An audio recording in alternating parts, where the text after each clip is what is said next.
दिल्ली सरकार की तरफ से स्ट्रे डॉग के मामले में एक बड़ा नियम जो है वो लागू किया गया है। एक बड़ी गाइडलाइन जो है वो सामने आई है। जिस तरीके से ये पूरा स्ट्रे डॉग का मामला चल रहा था, सुप्रीम कोर्ट तक गया मामला, वहां से आदेश आता है तो फिर एक बार डॉग लवर्स और उसके साथ साथ जो RW एसोसिएशन है उनके बीच में तनाव देखने को मिलता है। लेकिन अब एक सख्त गाइडलाइन जो है वो दिल्ली सरकार की तरफ से लागू की गई है। क्या क्या है खास इस गाइडलाइन में, ये आपको हम बताते हैं। सबसे पहली बात, हर निकाय में अगर हम बात करें, यानी कि हर एक वार्ड में अब एक डॉग फीडिंग पॉइंट बनाना अनिवार्य होगा। वहीं पर केवल स्ट्रे डॉग को खाना खिलाया जा सकता है और कहीं नहीं खिलाया जाएगा, और वहां पर साफ सफाई मेंटेन करनी होगी। इसके अलावा ABC एक्ट यानी कि एनिमल बर्थ कंट्रोल प्रोग्राम जो चलाया जाता है, अब केवल वही NGO चला पाएंगे जो कि animal welfare board of India से मान्यता प्राप्त होंगे। यानी कि अन्य बोर्ड जो हैं वो अब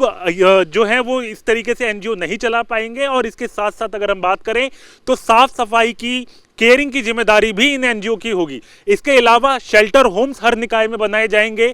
वो सभी शेल्टर होम पूरी तरीके से CCTV सुसज्जित।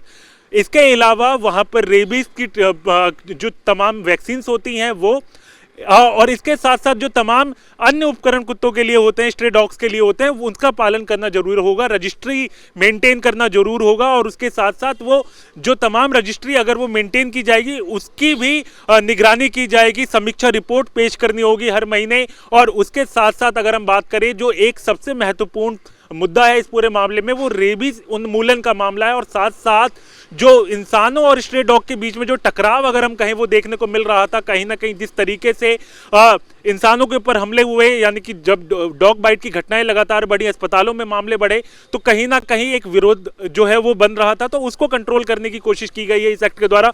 और इसके साथ साथ अगर हम बात करें तो अब जो पेट ओनर्स हैं, अगर 3 महीने से ऊपर अगर आपका जो पेट डॉग है वो हो चुका है तो उसका रजिस्ट्रेशन जो है अनिवार्य है। हर साल रजिस्ट्रेशन कराना होगा।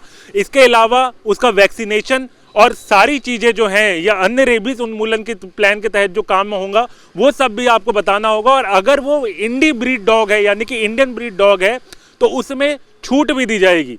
तो ये तमाम चीज़ों को ध्यान में रखकर सरकार ये नियम लेकर आई है। और इसको सरकार की तरफ से साफ तौर पर कहा गया है कि इस गाइडलाइन से जो ये टकराव देखने को मिल रहा था उसमें कमी आएगी। और साथ ही अगर किसी स्ट्रे डॉग का वो इलाका है तो जब उसको वैक्सीनेशन के लिए लिया जाएगा तो उसको वहीं उसी इलाके में छोड़ना होगा।